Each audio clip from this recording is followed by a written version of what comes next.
muito boa tarde, sejam muito bem-vindos ao nosso HOT, ao nosso Hands On Talk deste mês de abril. Obrigada por se terem juntado ao ITSMF neste final de tarde de primavera, e a sessão de hoje é precisamente isso, é uma sessão muito informal, num ambiente bastante tranquilo, de troca de ideias, sem os clássicos slides de PowerPoint que marcam os nossos It's Time to Talk About. Desta vez é então uma conversa bastante informal durante a próxima hora. Falamos de inteligência artificial, sistema de gestão, não sem antes, claro, lembrar que para maio já temos agendado mais um dos nossos eventos de fim de tarde. É um It's Time to Talk About, acontece no dia 25 de maio, a partir das 6 da tarde. Em breve, e como habitualmente, lançamos as inscrições e mais informações, todos os detalhes sobre este encontro. Hoje, e nesta nossa tarde de quinta-feira, falamos então sobre a nova norma de sistemas de gestão, requisitos, riscos e controlos de um sistema de gestão de inteligência artificial. É um tema que está muito na ordem do dia, quer seja por se travarem os desenvolvimentos em inteligência artificial ou, por outro lado, cada vez assistirmos a um crescimento maior de tudo quanto são plataformas que se socorrem desta inteligência artificial. Hoje temos então como oradores Isabel Caetano, presidente da CT 223 Inteligência Artificial, e Mário Rui Costa e Vítor Casimiro da Costa, ambos membros da Comissão Técnica 223, nesta conversa que vai ter a moderação sempre simpática e muito pertinente do nosso António Bento, vogal da direção do ITSMF. São vários os temas, várias as perguntas que lançamos para este momento inicial de debate. Como se pode abordar a inteligência artificial de forma estruturada? Como a ISO 22301 consegue resiliência das organizações? Que impactos e que tipo de disrupção estão a acontecer com a inteligência artificial? Quais são os riscos para a segurança de informação? E, resumidamente, no final deste nosso HOT, esperamos chegar a uma conclusão, ou pelo menos a uma ideia mais clara sobre do que é que falamos, afinal, quando falamos de inteligência artificial. António Bento, conduzes então os trabalhos a partir de agora. O chat está aberto para quaisquer questões que queiram colocar. Lancem as questões para o debate, contribuam para o debate e vamos então discutir todos os prós e contras desta inteligência artificial, o tema que hoje nos junta em Hands On Talk, inteligência artificial, sistema de gestão. Muito boa tarde e muito obrigada a todos, muito obrigada aos nossos oradores que decidiram juntar-se a nós. Muito bem, obrigado Daniela, boa tarde a todos os que estão no fórum. Deixo já aqui uma nota, o meu cão está um bocadinho agitado lá fora, são capazes de o ouvir, deve ser do tema, porque de facto a inteligência artificial com humanos e com canídeos, não sei se joga totalmente, mas no fim da sessão iremos eventualmente já ter uma noção. Bom, dar aqui as boas tardes para já, começando pela Isabel. Boa tarde, é um gosto revê-la, Isabel, e obrigado por ter aceito o convite. Ao Vítor também, muito obrigado por estar connosco nesta horinha. Ao Mário, colega de direção e expert em gestão de serviços e também nestas matérias emergentes, um obrigado também pela disponibilidade e no fundo, por ter agregado aqui um excelente painel. E à Daniela, para já, pela grande abertura, como sempre, e pelo apoio todo que vai dar também ao longo desta sessão. Boa tarde a quem já está aqui no fórum. Como a Daniela referiu, não se coíbam de colocar questões, nós daremos sempre preferência às questões que venham daí, portanto, naturalmente eu lançarei aqui uma ou duas para começar. Boa tarde a todos, já estão a começar a estar ativos no fórum. E vamos já dar o pontapé de saída. Eu confesso que estou muito entusiasmado, muito curioso. A preparação para esta sessão permitiu-me para já aprender ou contactar com uma série de aspectos de que não tinha assim tanta noção, e portanto nós estamos aqui a falar de um tema que efetivamente está ainda, eu diria, por desbravar. E eu lançaria já a primeira questão para o nosso painel, que é precisamente, nós temos vindo nos últimos anos a ouvir com cada vez mais frequência, ouvir falar da inteligência artificial, dos riscos, das resistências que começa a haver, das tentativas de acalmar um bocadinho a voracidade e a velocidade dos desenvolvimentos, mas efetivamente começava por fazer uma ronda, talvez aqui já em primeira mão pela Isabel.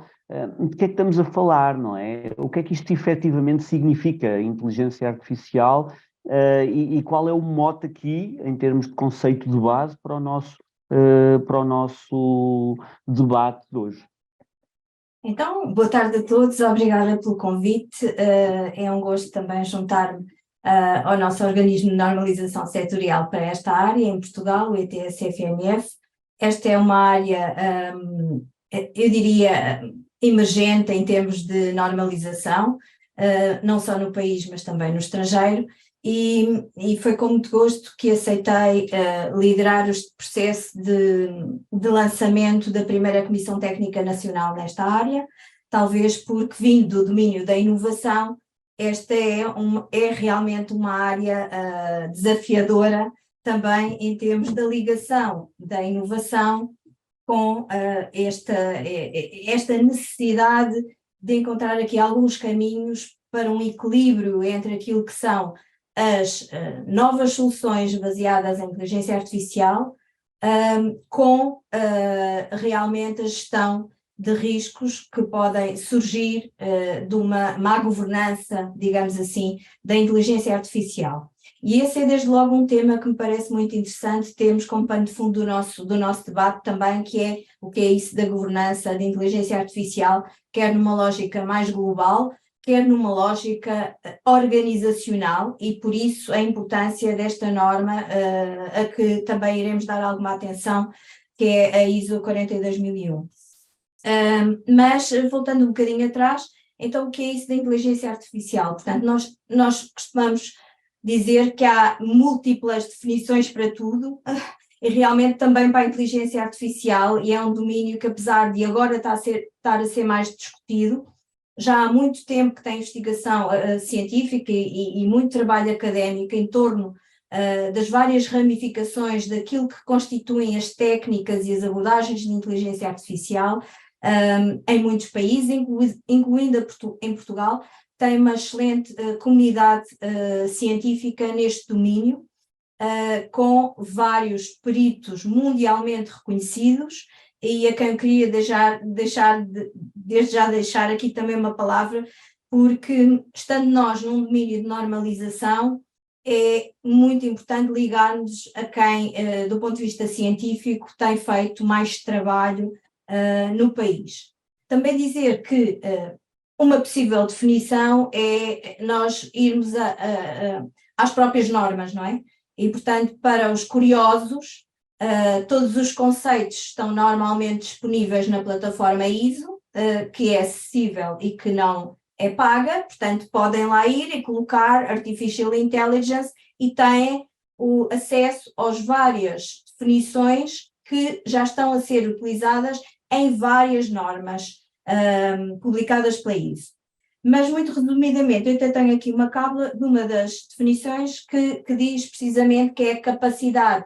A inteligência artificial é a capacidade dos computadores ou outras máquinas a apresentarem ou simularem comportamentos inteligentes. E, portanto, há aqui um conjunto de elementos que contribuem para depois se conseguir definir se estamos perante uma solução baseada em inteligência artificial ou não, nomeadamente se estamos perante tecnologias de machine learning, se estamos perante que tipo de tecnologias ou abordagens mais tecnológicas ou baseadas em software estamos a considerar.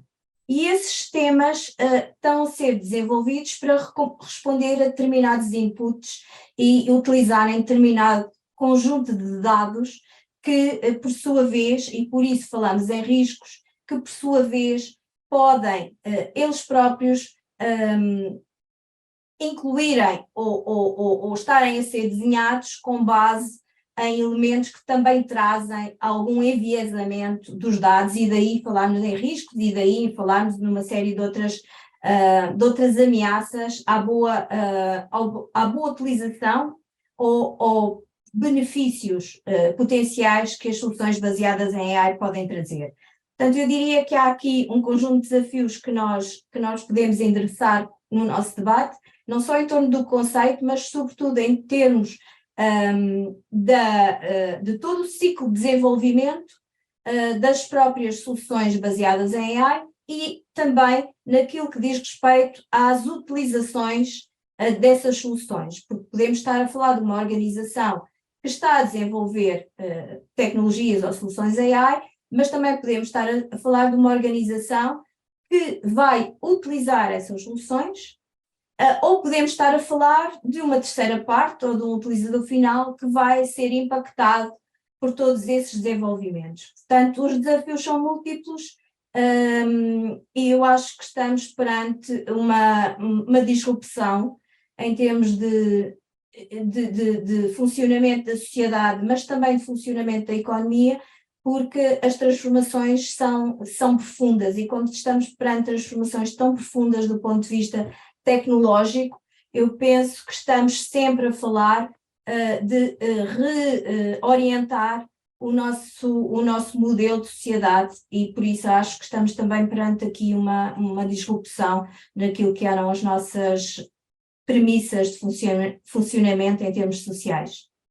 Muito obrigado, Isabel, e bastante clara nesta primeira intervenção, e já nos deu aqui algumas coordenadas, sobretudo porque eu agora iria continuar precisamente picando um bocadinho estes dois temas. Por um lado, a questão da governança, e temos aqui um conjunto de aspectos que vamos explorar ao longo desta hora, e por outro lado, esta componente do impacto. E eu, se calhar, começaria aqui a seguir agora pelo Vítor, que nas suas funções, e nomeadamente enquanto auditor, contacta com organizações, contacta com as realidades, tem esta perspectiva do olhar de fora, independente. As organizações já começam a estar preparadas, ou já começam a ter eu vou utilizar a palavra em inglês, awareness, alguma consciência do que é que estamos a viver, porque já o estamos a viver, ou o contexto e os ecossistemas organizacionais ainda estão naquela fase de, bom, eu sei que vem aí qualquer coisa, mas ainda não percebemos muito bem o que é isto, nem os impactos. Bom, digamos, isso é uma questão um bocadinho bastante abrangente. Obrigado pela questão, e também, mais uma vez, também obrigado pelo convite. Foi com muito gosto que também acedi ao vosso convite, e com muita honra.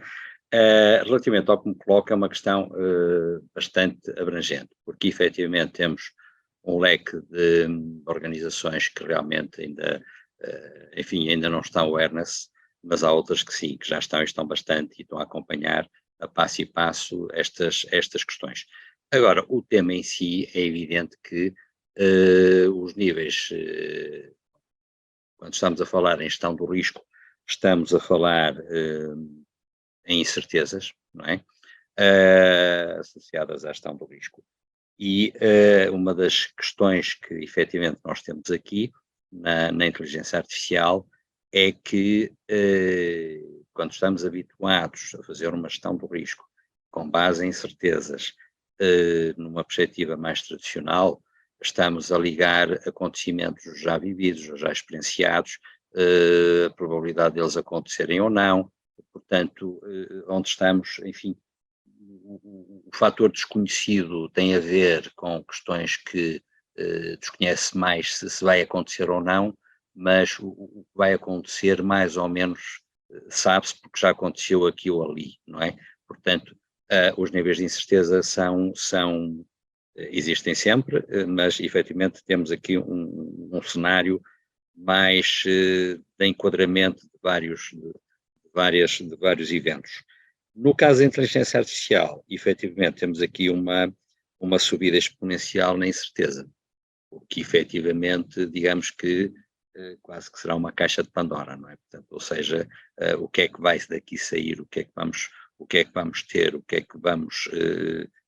que daqui vai acontecer, o grau de incerteza é muito maior, e daí estarmos precisamente, enfim, ao nível do SEN, a trabalhar a implementação ao nível dos chamados Augmented Goal Expressions ou Augmented Goal Prescriptions, porque precisamente estamos constantemente a trabalhar numa área em que há muita experimentação, há software que não foi testado, há um conjunto de questões ou ainda estão na fase académica, e portanto há os níveis de incerteza aqui, poderia dizer que na inteligência artificial os níveis de incerteza disparam.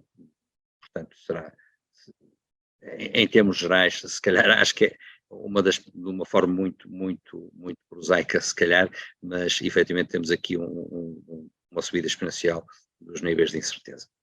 Ok, Vítor, obrigado. Excelente. Se calhar só complementava, Isabel, diga. António, desculpe, Diga, Isabel. complementava aqui o Vítor, só para fazer a ponte com o AI Act, que é algo que a nós, enquanto Portugal e europeus, nos interessa sobremaneira, porque implicará a transposição para os vários países da União Europeia de um conjunto de regras, possivelmente até de um esquema de certificação comum aos outros países da União Europeia, mas que no âmbito do AI Act prevê diferentes níveis de risco de acordo com as soluções de que estejamos a falar, e também esses níveis de risco em função se é algo de risco mais mínimo ou limitado, ou se é um risco mais elevado, ou ainda um risco inaceitável. Em função dessa classificação em termos de risco, assim serão necessários, será necessário que as organizações cumpram com um conjunto de processos e requisitos em termos de futura certificação. E, portanto, só para acrescentar que há muita coisa em paralelo a acontecer. Nós hoje estamos sobretudo a falar, ou estávamos mais inspirados pela norma ISO 42001, que no entanto também ainda não está publicada, está em desenvolvimento, mas é importante não esquecer estas pontes com aquilo que está a acontecer na Europa e com o trabalho do CEN, que o Vítor também está a acompanhar, mas que, como sabemos, vai estar também muito associado à necessidade de implementação do AI Act e àquilo que será ou já foi, o Standardization Request da Comissão Europeia para o CEN produzir as normas necessárias à implementação do AI Act. Portanto, era só um complemento, acho que pode fazer sentido. Obrigado, Isabel, obrigado. Faz todo, muito pertinente. Obrigado ao Vítor também por nos ter trazido aqui uma questão efetivamente que vamos falar e que tem a ver, para além do awareness, com a questão da incerteza e do risco, até porque há aqui alguns aspectos na própria norma que são muito interessantes do ponto de vista da gestão do risco e já lá iremos. Mas eu agora aproveitava e nós começamos sempre geralmente do geral para o específico e começo a primeira pergunta assim um bocadinho mais puxada, digo eu para já, é para o Mário, naturalmente, está aqui a jogar um bocadinho em casa.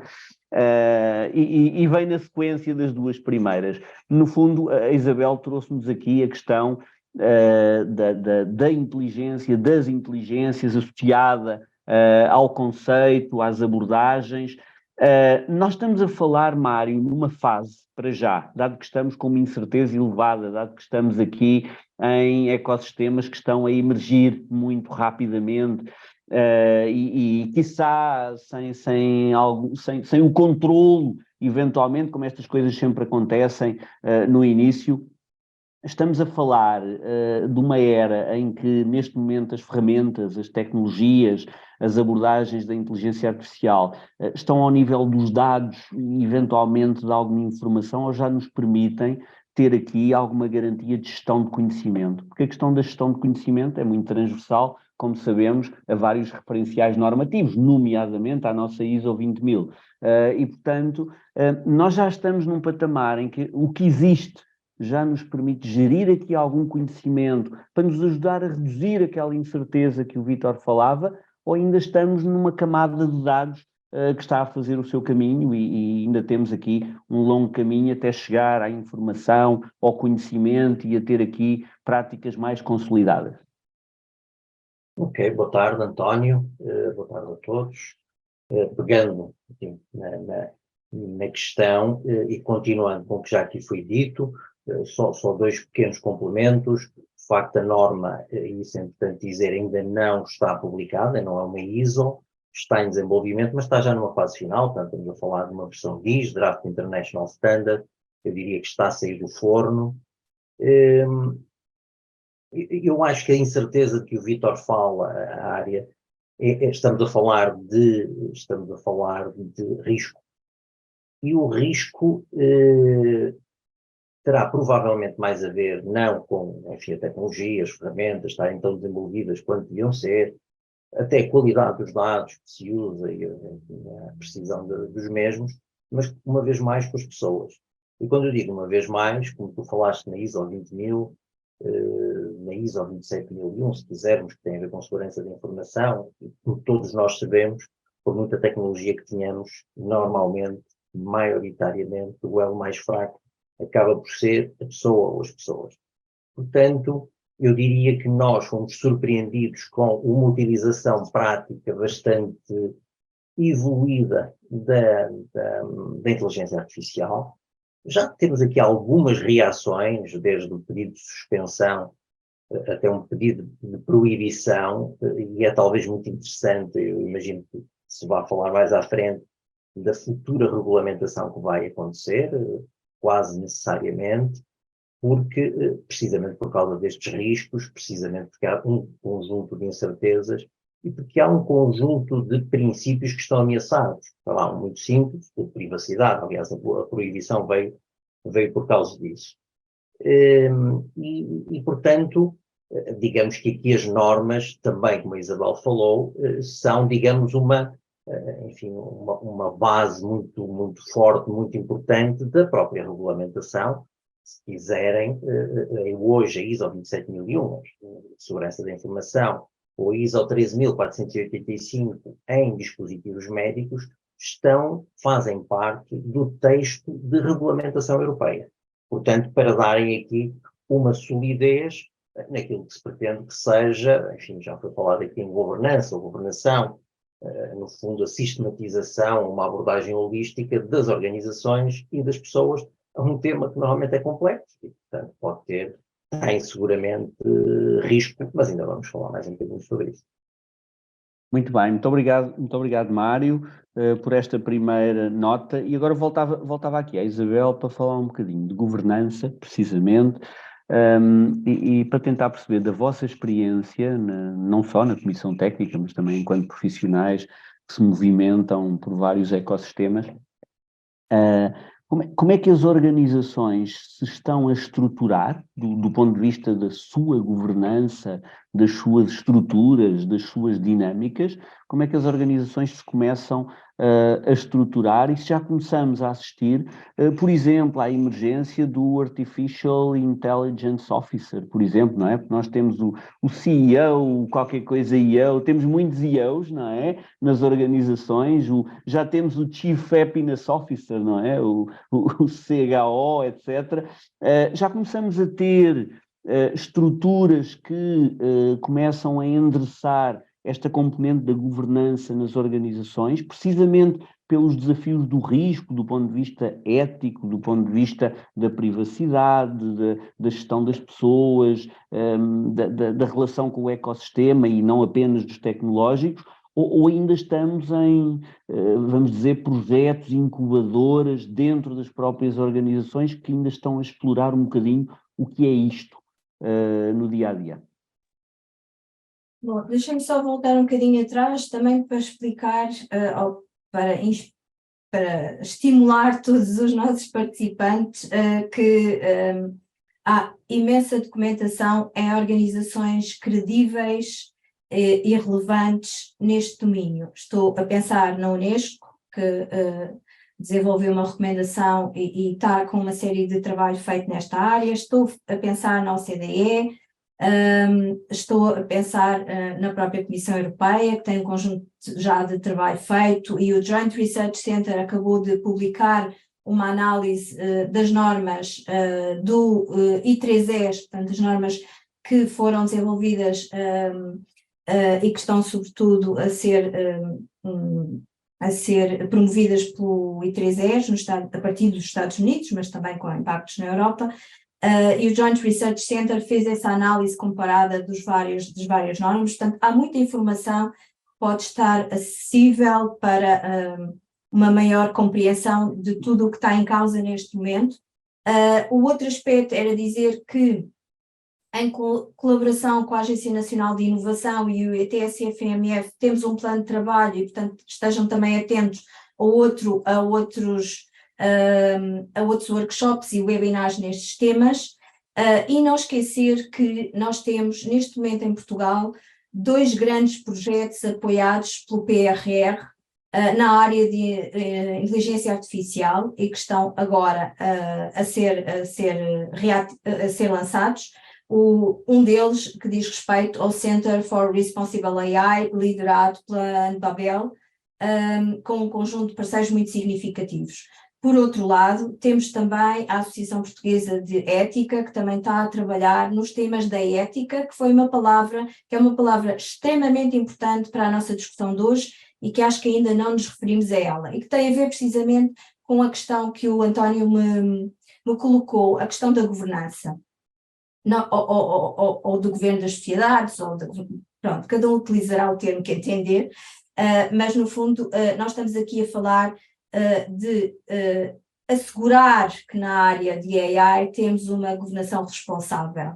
E a governação responsável tem que ter em conta direitos humanos fundamentais, o Mário já se referiu a alguns deles, e tem que assegurar também a capacidade de supervisão e de acompanhamento por parte dos humanos ao longo do ciclo de desenvolvimento e dos impactos das soluções baseadas em AI. Eu acho que estes 2 elementos são chave para nós falarmos do que é que vai ser necessário e do que está já a ser feito por algumas organizações, empresas, centros de conhecimento, autoridades públicas, para se prepararem melhor para estas novas formas de se trabalhar.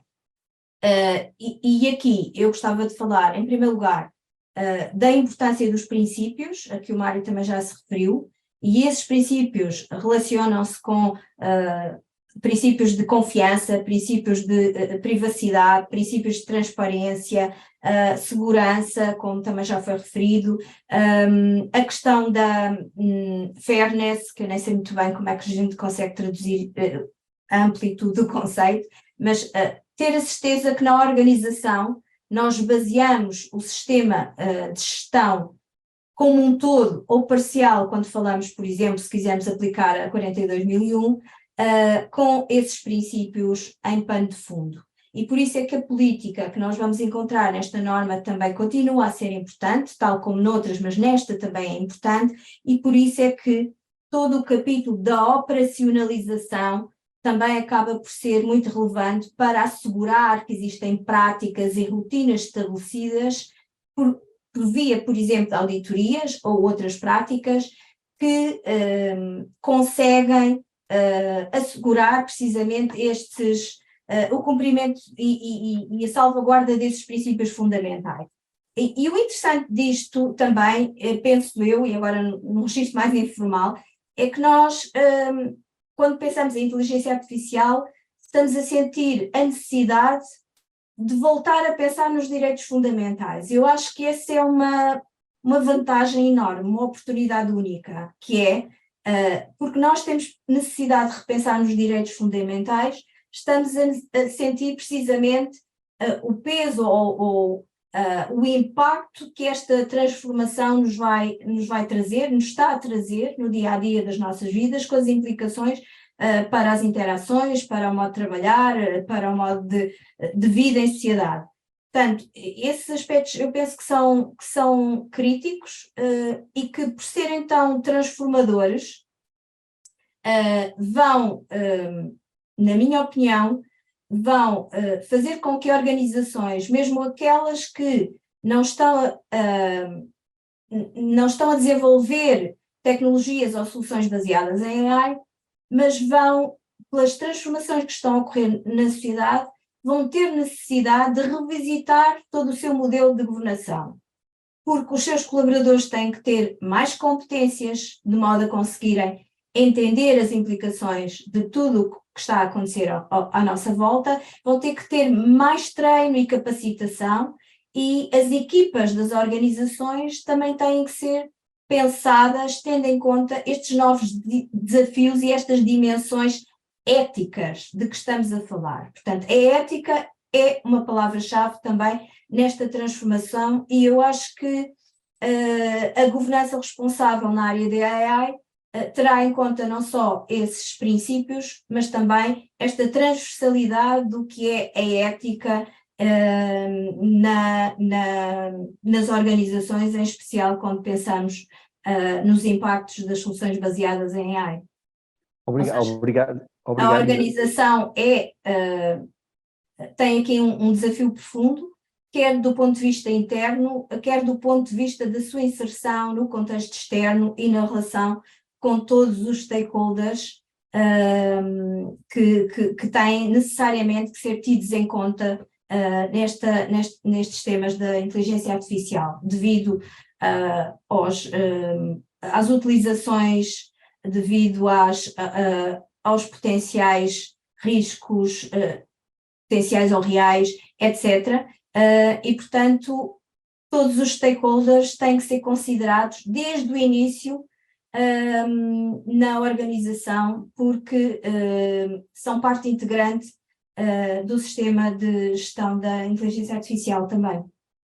Obrigado, Isabel, e é engraçado porque nós estamos aqui com um fio condutor que, de facto, as vossas intervenções estão a desencadear aqui intervenções também do nosso fórum, e eu tenho aqui já, e agradeço ao António Paes, uma nota em que partilhou, e que vou só fazer aqui um compasso de espera para deixar para o Mário esta nota, porque é muito interessante e liga com o que a Isabel acabou de referir.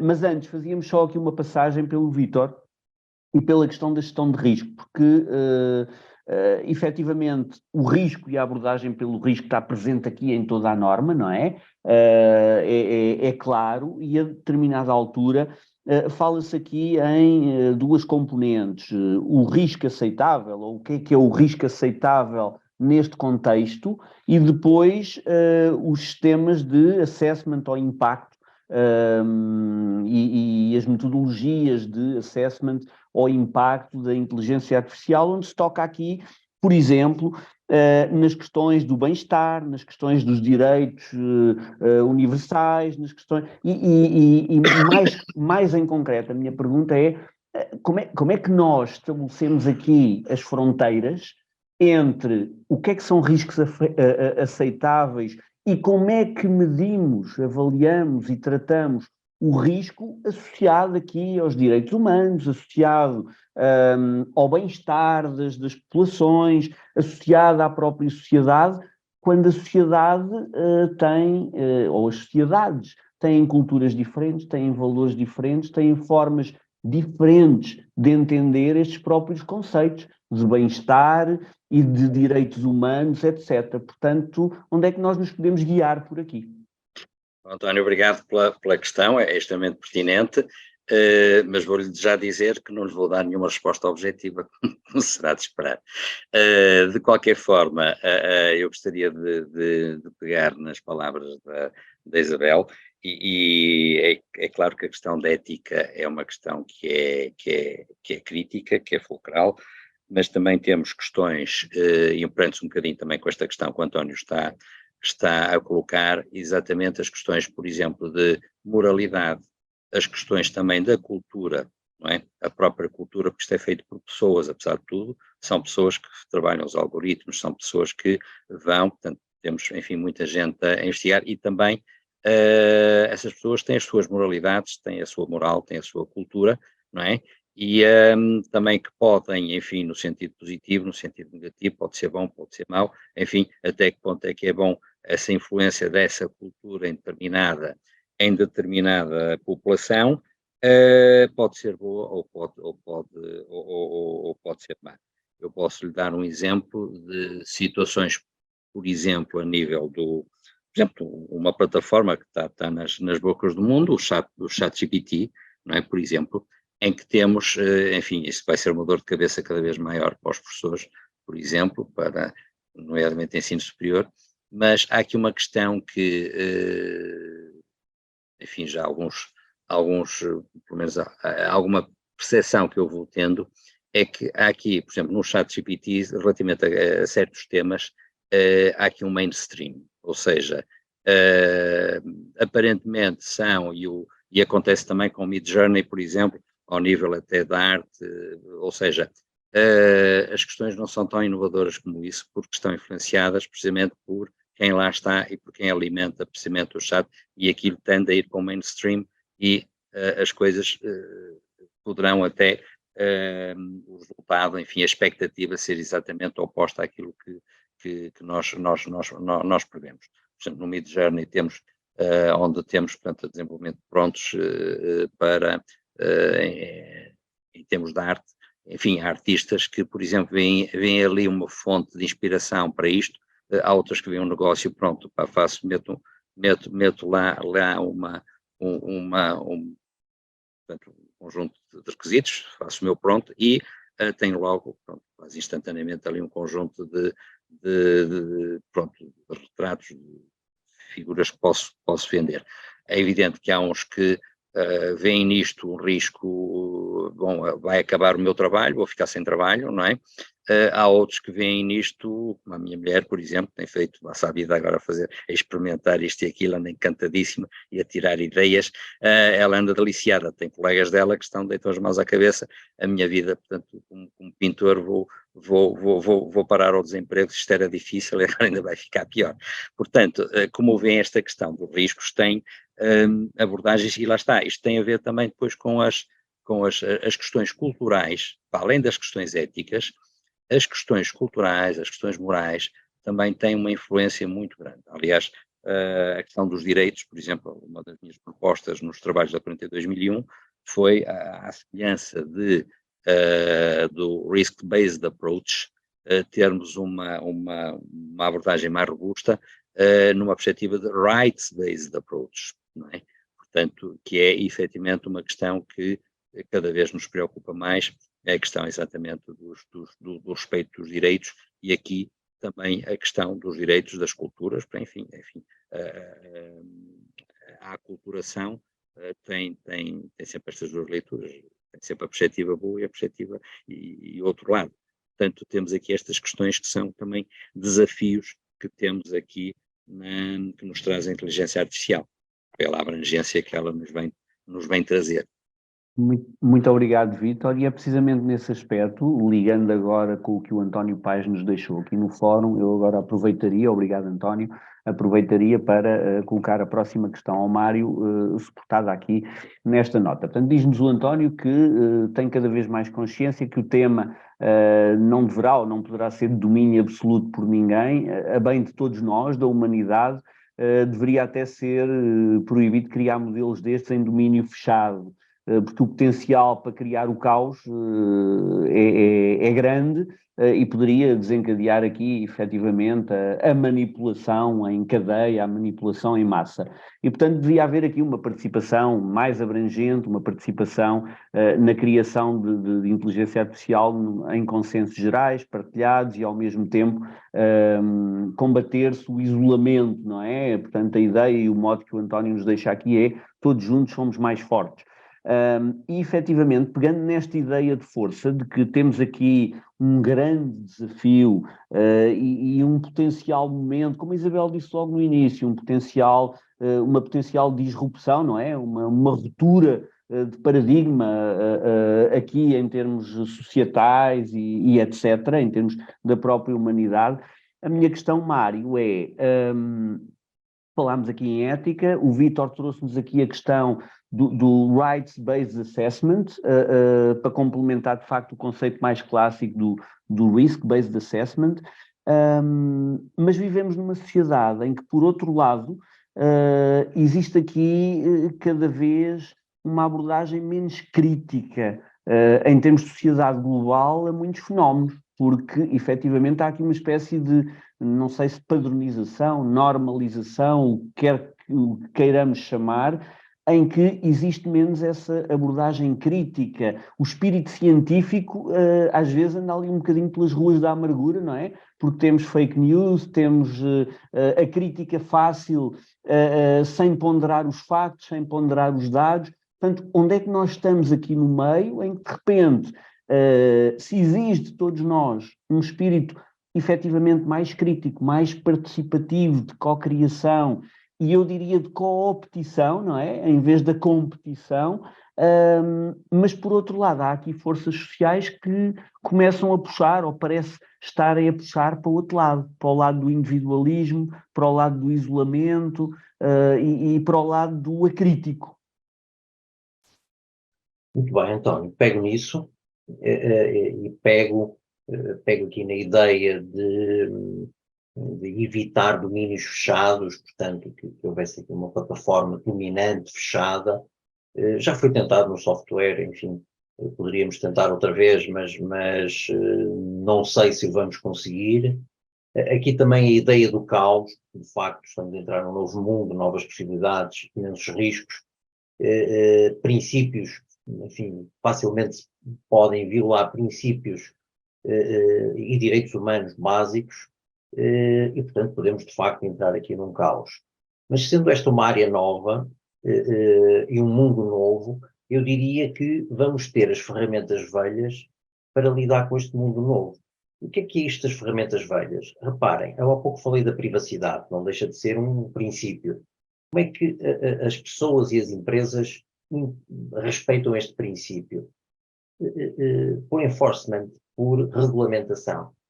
Portanto, a humanidade de uma forma geral e a Europa de uma forma particular, eu acho que vão lidar da mesma forma, estão a lidar, aliás, a regulamentação está a ser pensada e planeada como um regulamento geral de proteção de dados, e reparem que no momento em que se implementou o regulamento geral de proteção de dados, a privacidade passou a ser um princípio muito importante para a grande maioria das organizações, nem que não seja por força das multas que eram elevadíssimas. E como é que esta componente liga com as normas ISO, e nomeadamente com a ISO 42001, onde, uma vez mais, aliás, aproveito para digamos, também vincar aqui um bocadinho a característica de grande semelhança entre a ISO 42001 e a ISO 27001, tem uma estrutura muito parecida de requisitos, e tem um anexo lá com controlos para gerir o risco. Obviamente controlos diferentes, mas digamos com esta estrutura.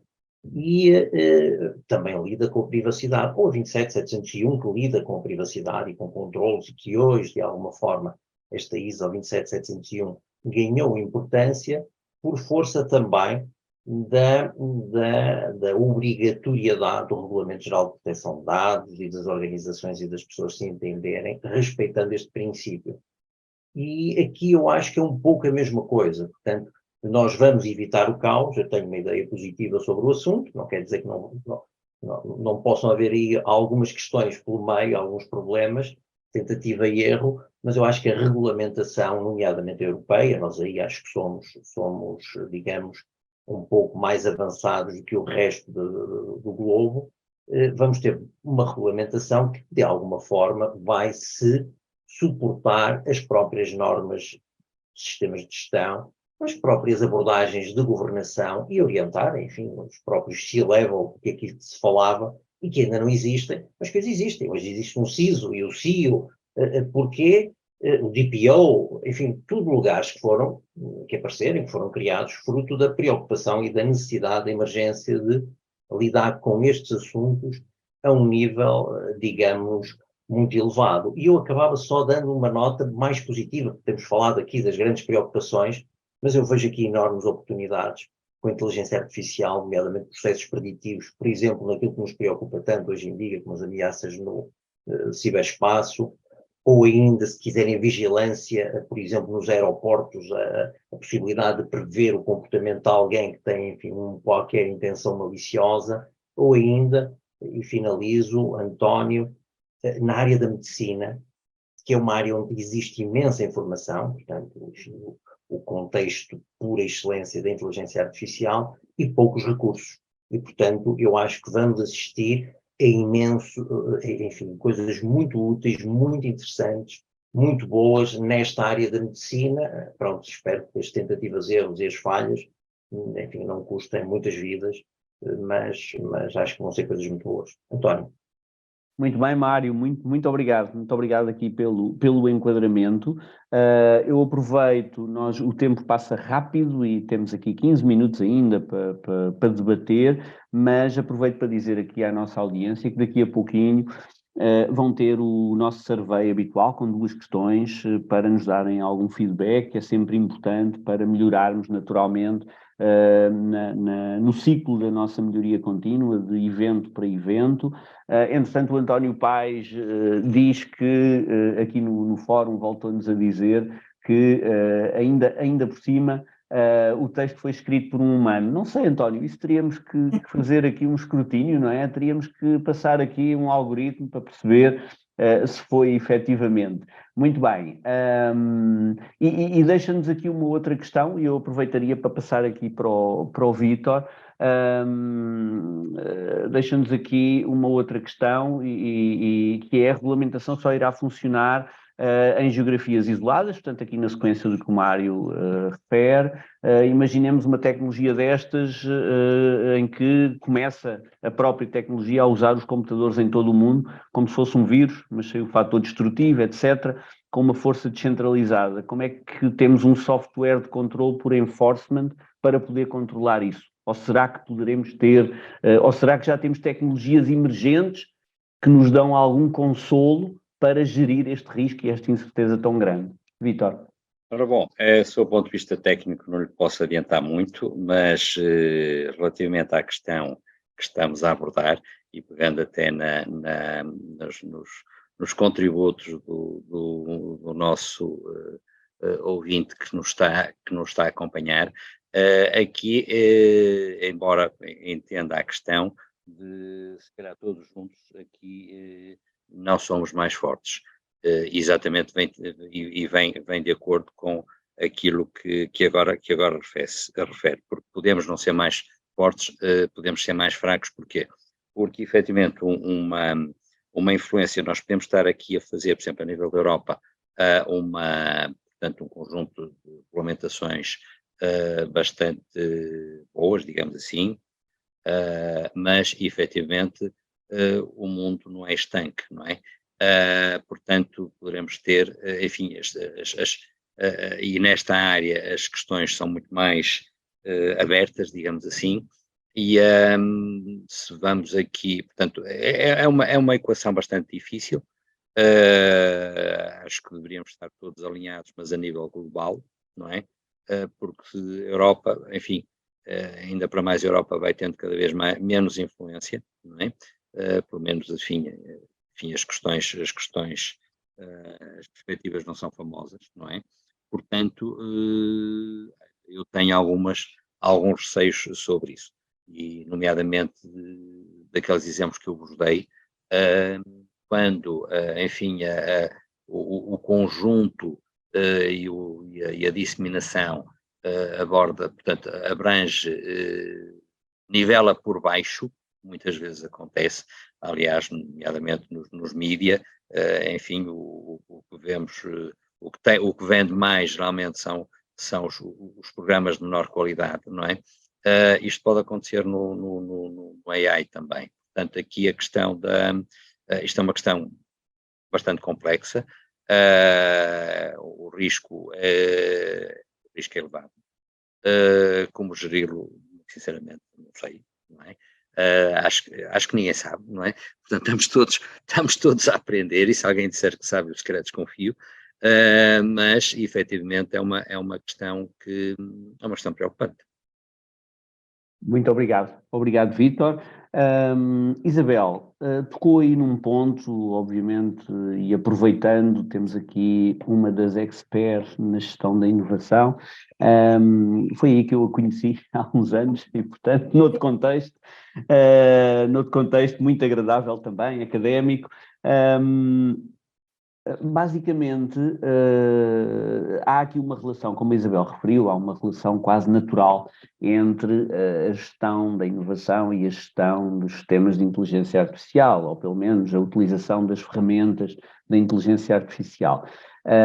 E a minha questão é, ponderando os referenciais normativos nestes 2 domínios, qual é que pode ser a pressão, qual é que pode ser a alavanca, ou quais é que podem ser as alavancas para as organizações adotarem ou caminharem no sentido de certificação dos seus sistemas de inteligência artificial. Portanto, terem aqui um sistema de gestão da inteligência artificial.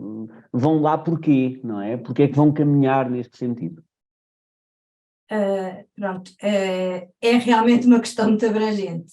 Vamos ver, vamos por partes. Primeiro, eu gostava de voltar atrás sobre o papel das pessoas, se estamos ou não perante a necessidade de termos pessoas com outro tipo de papel na organização, e quais poderão ser esses papéis. E nas discussões em que eu tenho estado, por exemplo, na ISO, no SEN, etc., fala-se muito da necessidade de ter aquilo a que se designou provisoriamente AI ethicists, ou seja, pessoas que na organização vão ter a responsabilidade por acompanhar e assegurar que a ética é considerada ao longo do ciclo de desenvolvimento das soluções baseadas em AI, ou até na própria utilização ou na relação com os stakeholders.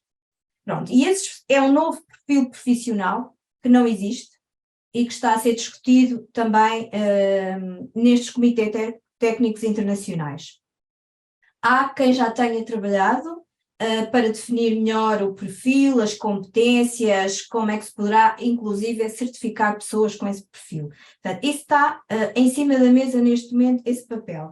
E o outro é o AI Transparency Manager, ou seja, assegurar que existe alguém, sobretudo mais integrado nas equipas de desenvolvimento, que registra as decisões tomadas, que consegue justificar porque é que essas decisões foram tomadas e, efetivamente, sustentar o caso em termos de decisão tomada do ponto de vista do respeito dos princípios, do respeito daquilo que eram as regras de governance, etc.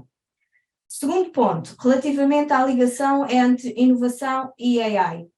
Tem tudo a ver, ou seja, a inovação nunca mais será a mesma a partir do momento que nós temos ferramentas e a gestão da inovação, quero eu dizer, nunca mais será a mesma a partir do momento em que nós tenhamos mais disponíveis soluções e ferramentas de AI na área dos processos organizacionais, e nós já estamos a encontrar muitíssimas coisas.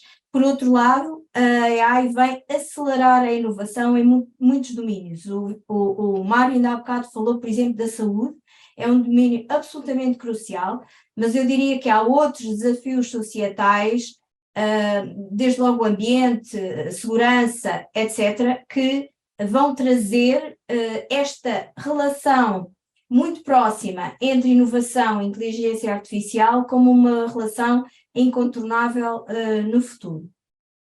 Depois, a estrutura, o terceiro ponto que o António tocou para eu comentar, a estrutura no fundo, a estrutura da ISO 42001 e como é que, no contexto de um sistema, por exemplo, integrado nas organizações, nós compatibilizamos as várias coisas. Eu penso que, pelo facto da 42001 seguir também a estrutura de alto nível, tal como a norma de gestão de inovação, se pensarmos na portuguesa 4457-2021 ou na futura ISO 56001, está em desenvolvimento, todos estes referenciais seguem a mesma estrutura de alto nível, portanto, a organização acaba por ter a vida mais facilitada, porque tem um framework, um quadro de referência que é facilmente compreensível e que está muito alinhado. E, portanto, há essa compatibilidade com as várias normas de sistemas de gestão. Por outro lado, os requisitos da 42001, pelo menos à luz do que conhecemos hoje, são requisitos bastante, porque seguem a estrutura de alto nível, são requisitos que tocam nos pontos-chave, ou seja, estamos a falar, temos aqui o contexto, temos aqui a liderança, temos a política, na política vamos certamente depois ramificar na área da AI para os princípios, portanto temos aqui os alicerces daquilo que poderá ser um sistema que permite que as organizações implementem os requisitos, as condições básicas para gerirem as suas atividades de inteligência artificial e se relacionarem com os stakeholders.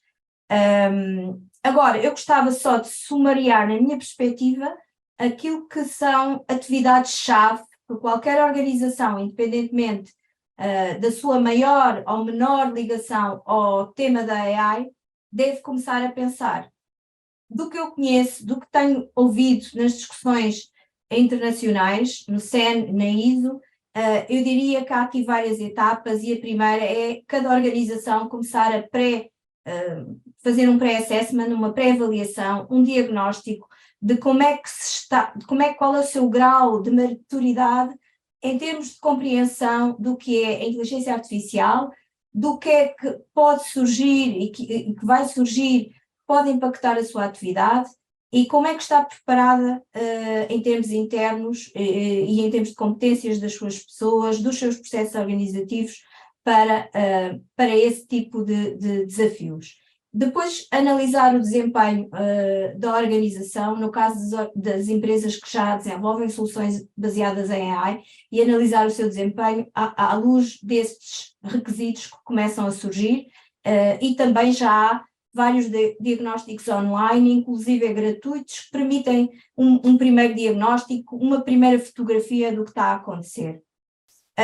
Também a identificação de áreas críticas para o desenvolvimento das capacidades internas. Falámos aqui de competências, falámos de pessoas, falámos de processos, portanto, essa primeira identificação de áreas relevantes para a capacitação interna. E depois identificar também fontes de conhecimento e como é que a organização se pode preparar para aceder a esse conhecimento. No seu ecossistema de inovação, na relação com os seus parceiros, na relação com os seus clientes, na relação com os seus fornecedores, na relação com as universidades e o sistema científico e tecnológico. Portanto, olhar bem para o ecossistema e perceber como é que pode começar a preparar a sua trajetória para reforçar as capacidades e a maturidade também do ponto de vista de gestão, visto que esta é uma área, penso eu, incontornável. Obrigado, Isabel. Obrigado também no fundo, pela clareza do passo a passo, que é sempre importante para fazer a ponte, ok, de onde é que podemos partir enquanto organizações, e portanto é fundamental também ter esses guias e essas orientações, com muita pena minha, porque este tema de facto, quer dizer, de repente passou uma hora assim, eu pelo menos senti que não dei por nada, não é? Passou uma hora e o cão nem ladrou muito e, portanto, se calhar também estava a gostar. E agora fecharia aqui com o Mário, num ou 2 minutos, Mário, porque eu no fundo, por motivos que dava, se calhar, três rondas a cada um, portanto, o Mário não pode ficar aqui também em desvantagem, não é justo, apesar de jogar em casa, não é justo. Para fechar, entretanto, a Daniela já lançou aqui o nosso inquérito e, portanto, espero que tenham respondido e contribuído para nós podermos evoluir sempre. Mário, uma última questão. Chamou-me a atenção nos controles, e referiste que há de facto aqui uma semelhança interessante com a ISO 27001, nomeadamente no anexo, não é? No anexo A. Chamou-me a atenção um controle que fala de, eu vou dizer em inglês para não dizer asneiras, ou menos asneiras, Reporting of Concerns. Portanto, basicamente, é um controle muito interessante, segundo o entendi, porque no fundo tem um bocadinho a ver com este AI ethicist que a Isabel nos trouxe, ou seja, o Reporting of Concerns passa a ser aqui um espaço onde, efetivamente, do ponto de vista interno e da capacidade e das competências internas, devem ser criadas as condições para, mais uma vez, gerir o risco no dia-a-dia e estar muito atento e vigil aos riscos que vão aparecendo. E a minha questão, de uma forma muito pragmática, é como é que estas coisas jogam numa organização com o dever de lealdade, com a cultura organizacional, com os valores que as organizações têm e incutem e com a pressão, naturalmente, que as lideranças colocam num sentido ou noutro nas organizações. Portanto, como é que nós vamos conseguir fazer reporting of concerns de uma forma independente, de uma forma natural, de uma forma que não seja vista como uma ameaça pela organização para seguir um caminho estruturado de gestão do seu sistema de inteligência artificial. E aproveito para agradecer a todos, despeço-me já, agradecer a todos, foi ótimo. Eu acho que este tema nos vai voltar a juntar, não sei porquê, mas acho que sim, porque de facto isto passou muito rápido para a riqueza do tema e depois a Daniela já fecha aqui a nossa sessão. Obrigado a todos. Mário, força.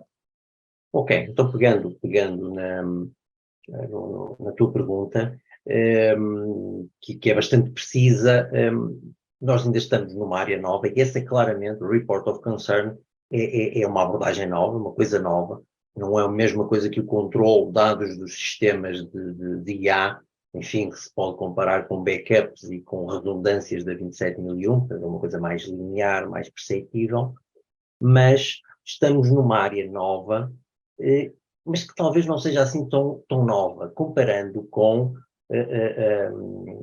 uma regulamentação, por exemplo, de denunciantes, e que está pensado muito nessa perspectiva, isto é, assegurar que numa organização, nomeadamente que faz desenvolvimento de sistemas de inteligência artificial, possa haver algo semelhante, enfim, eu gosto de fazer esta comparação porque acho que é uma imagem mais clara e mais rápida, como estamos hoje com, digamos, os sistemas de denúncia, onde se assegura que a pessoa, à partida, tem um conjunto de proteções, portanto, para não ser, digamos, prejudicada por fazer aqui a denúncia de algo que ela entende que não está correto, e como esse sistema, não quer dizer que ela tenha razão, mas significa que tem que ser analisado. E isso, obviamente, faz com que as organizações também em si acabem por ter mais cautela, ou não tendo cautela, por correção, por necessidade de ações corretivas e etc., ou até de coimas, acabem por, digamos, melhorar. Portanto, sendo um mundo novo, enfim, é algo que podemos sempre aprender com a experiência que já temos noutras áreas e, portanto, eu acredito que será um pouco por essa via, António. Ok? Obrigado, Mário. Eu, de facto, não quis introduzir aqui o termo do whistleblowing, não é? Mas, de facto, há aqui uma similaridade muito grande. E lembrei-me logo também do Cambridge Analytica e, portanto, nós temos aqui, de facto, uma adaptação da sociedade que vai também neste sentido. E esta é a boa notícia, é que já temos nos sistemas de gestão controlos que começam a estar alinhados com os movimentos sociais, e isso é bom. E dá-nos aqui alguma esperança e, sobretudo, algum conforto. Obrigado a todos, foi um gosto estar convosco. Daniela, força! Muito bem, muito obrigada. E sim, responderam os nossos caríssimos amigos que nos acompanharam nesta tarde, responderam ao nosso inquérito, claro que sim. Resta-me também agradecer a todos a participação neste tema que é realmente muito atual, muito pertinente e que levanta muitas preocupações, como a questão da ética, por exemplo, que foi aqui falada. Os impactos e a preparação que todas as organizações devem ter nesta altura são efetivamente temas que, por certo, nos vão juntar em próximos eventos deste género, nos nossos It's Time to Talk About ou num próximo Hands-on Talk. Muito obrigada a todos. Fica então esta nota, dia 25 de maio. Cá estaremos novamente no It's Time to Talk About a partir das 6 da tarde. Obrigada pela vossa participação. Obrigada por tantas intervenções que foram caindo aqui no nosso chat ao longo da tarde. Obrigada a ti, António, pela moderação desta nossa tarde e aos nossos oradores, claro. Até uma próxima. Continuação de uma boa semana.